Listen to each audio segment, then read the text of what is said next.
Ibuku memang seorang tabib yang ternama. Dia sebuah pribadi yang disegani banyak orang.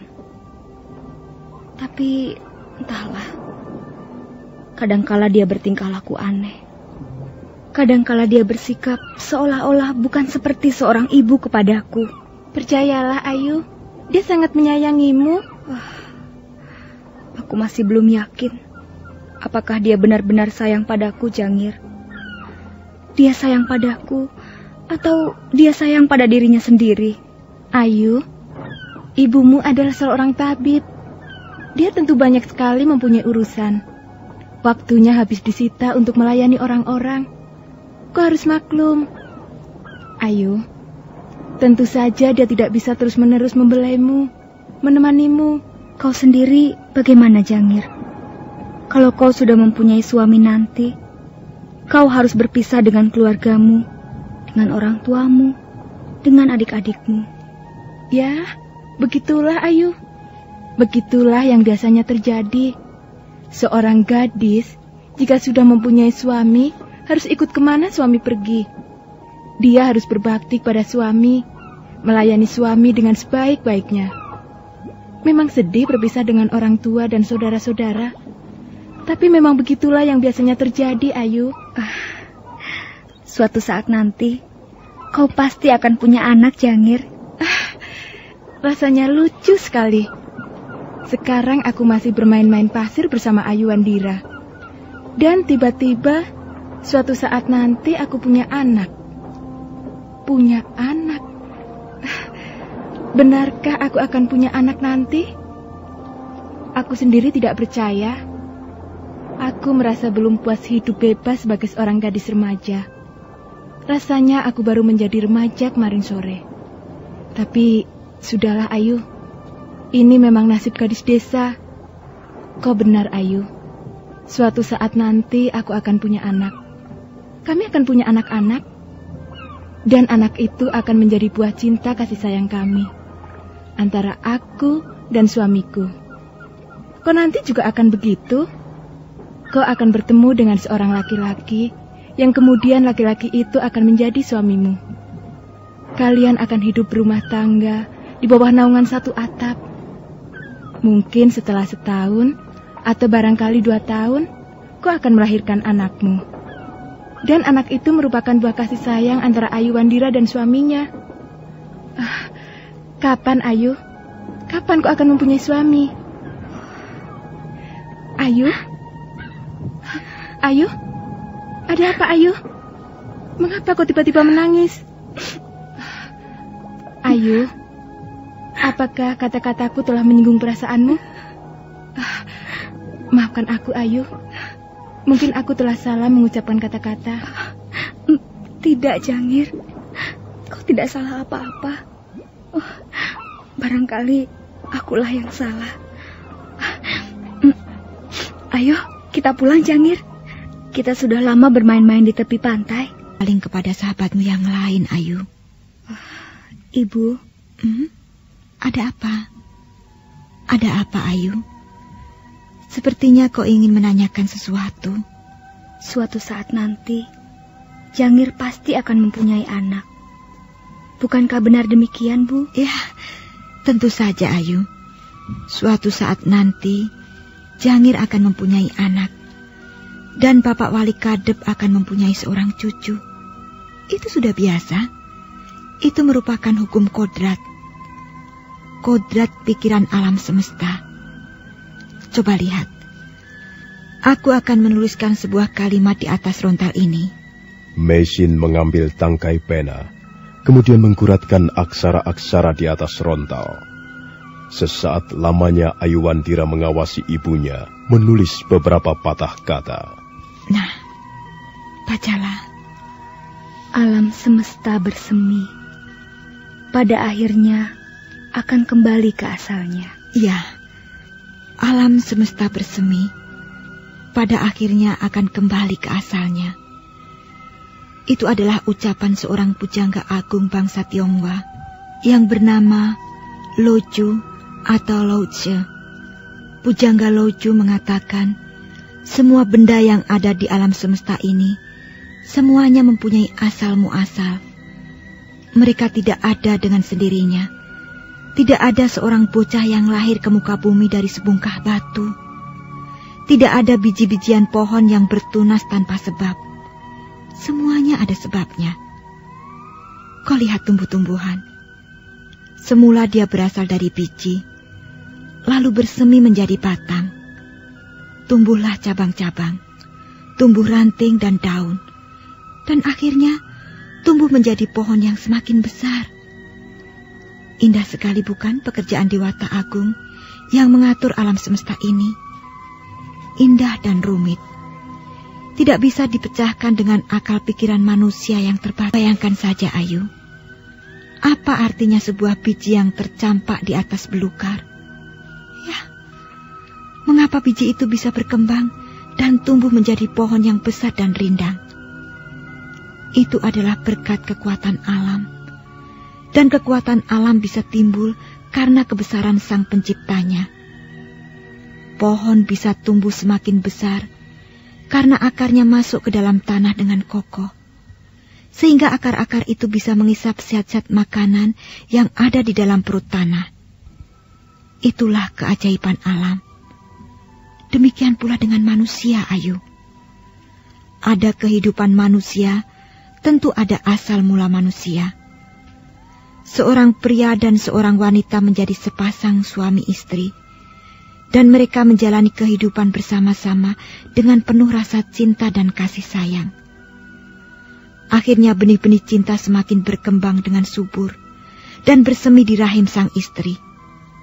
Dan setelah beberapa bulan kemudian, muncullah manusia baru, muncullah kehidupan baru. Begitu seterusnya. Begitulah sejarah asal-usul manusia di sepanjang segala zaman. Sebenarnya tidak ada yang aneh, Ayu. Semua ini sudah berjalan sejak dulu, sejak kita belum ada. Bahkan sejak leluhur kita belum dilahirkan. Mungkin itulah sebabnya kau nekat membawa-bawa Jangir ke tepi pantai. Kau membutuhkan seseorang mendengarkan keluhan-keluhanmu, bukan? Sekarang kau boleh mengeluh di depanku, di depan ibumu sendiri. Katakan saja, Ayu. Saya takut menyinggung perasaan ibu. Mungkin saja kata-katamu akan menyinggung perasaanku. Tapi aku akan cukup maklum. Masa kau tidak percaya pada ibumu? Baiklah, Ibu. Saya terpaksa mengatakannya. Maafkan kalau saya telah berbuat lancang karena telah berani mengutak-ngutik persoalan ini. Tapi saya memang harus mengatakannya kepada Ibu. Saya tidak mungkin menyimpan persoalan ini sendirian selama-lamanya di dalam hati saya. Suatu saat nanti, Jangir akan mempunyai seorang anak. Mungkin 1 atau 2 orang. Jangir pasti akan merasa bahagia karena kelahiran anak-anaknya. Demikian pula suaminya. Demikian pula anak-anak itu. Mereka akan bahagia karena mereka dilahirkan di tengah-tengah orang tua yang mapan. Tunggu dulu, Ayu. Aku tahu kemana arah pembicaraanmu. Biarkan saya selesai bicara, Bu. Tidak usah kau teruskan. Ibu tahu apa yang kau maksudkan. Ibu dapat mengerti keadaan saya, bukan? Ibu dapat menyelami perasaan saya, bukan? Cukup, Ayu. Cukup. Jangan teruskan lagi. Mengapa ibu takut mendengarkan keluhan saya, anak ibu sendiri? Ibu, kalau saja ibu mau mendengarkan suara hati saya ini. Kalau saja ibu sudi berpaling kepada Ayu. Tapi saya tahu, ibu adalah seorang wanita yang keras hati. Mana mungkin saya dapat melunakkan hati ibu. Ayu, anakku. Selama ini kita hidup dengan tenang. Setelah bertahun-tahun lamanya kita terpisah oleh keadaan. Akhirnya Dewata Agung mempersatukan kita kembali. Aku sangat bahagia. Hidupku terasa lebih nyaman karena aku telah bersatu dengan putriku kembali. Apakah kau tidak merasakan hal yang sama, Ayu? Tidakkah kau sudah cukup merasa bahagia sekarang ini? Saya akan merasa jauh lebih bahagia jika Ibu sudi memperhatikan keinginan saya. Keinginan seorang anak. Keinginan setiap anak. Keinginan apa, Ayu? Kau jangan macam-macam. Jangan membuat perkara baru lagi. Ibu baru saja menuliskan sepatah kalimat. Gagasan seorang pujangga agung yang bernama Loju. Tapi rasanya kalimat itu belum lengkap, Ibu. Setidak-tidaknya di mata saya. Dan sekarang saya akan melengkapinya. Silahkan Ibu membaca beberapa kalimat yang sempat saya tuliskan. Anak ialah buah cinta yang diberkati tangan-tangan suci para dewa, yang direstui roh para leluhur. Ketika pengantin wanita dan pengantin pria berbimbingan tangan naik tangga puri perkawinan, membakar setanggi yang harum dan mengucapkan sumpah sehidup semati. Ayu, cukup. Ibu, aku bilang cukup. Tak ada perlunya kau mengutik-ngutik masalah ini. Tak ada gunanya, Ayu. Iya, bagi Ibu memang tidak ada gunanya. Tapi bagi Ayu, hatiku selalu menjerit, Bu. Anak siapa sebenarnya Ayu ini? Ayu, sampai hati kau mengatakan seperti itu di depan ibumu. Tentu saja kau anakku. Sejak kapan saya menjadi anak Ibu? Dengar, Ayu. 9 bulan kau mengeram di perut ibu. Bahkan ibu menyabung nyawa hanya untuk melahirkanmu ke muka bumi ini. Oh, Ayu, jangan kau sakiti hati ibumu lagi, nak. Hentikanlah semua ini. Cukuplah. Jangan diteruskan lagi, Ayu. Ibu, saya hanya ingin melihat.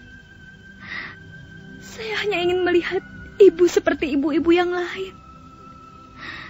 Saya ingin melihat ayah seperti ayah-ayah yang lain. Bukankah mereka semuanya menjadi orang tua yang baik, yang mapan di tengah-tengah masyarakat? Saya ingin ibu dan ayah bergandengan tangan membakar dupa, memanjatkan puji syukur di depan Dewata Agung, dan memasuki puri perkawinan seperti yang pernah dilakukan suami istri yang lain. Ayu, sudah kukatakan padamu, tidak ada gunanya. Aku tidak sudi bergandengan tangan dengan Arya Dwi Pangga.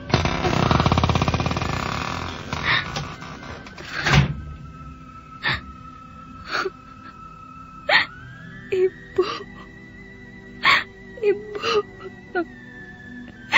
dengarkanlah permohonanku, Bu.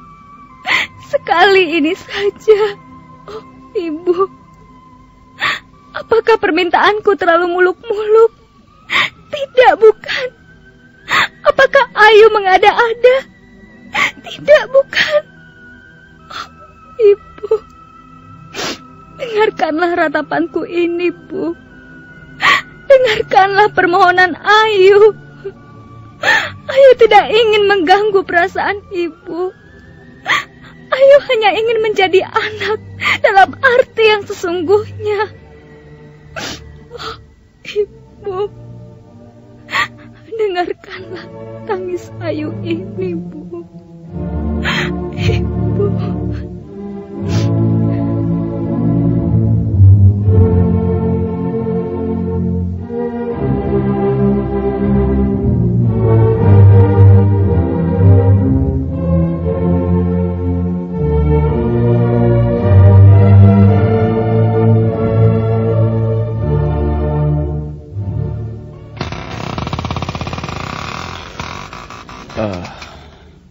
Duduklah, Ayu. Mengapa kau berdiri di situ? Aku mengerti apa yang kau maksudkan. Dan aku dapat mendengar ratapanmu, Ayu. Aku dapat mendengar suara tangismu itu.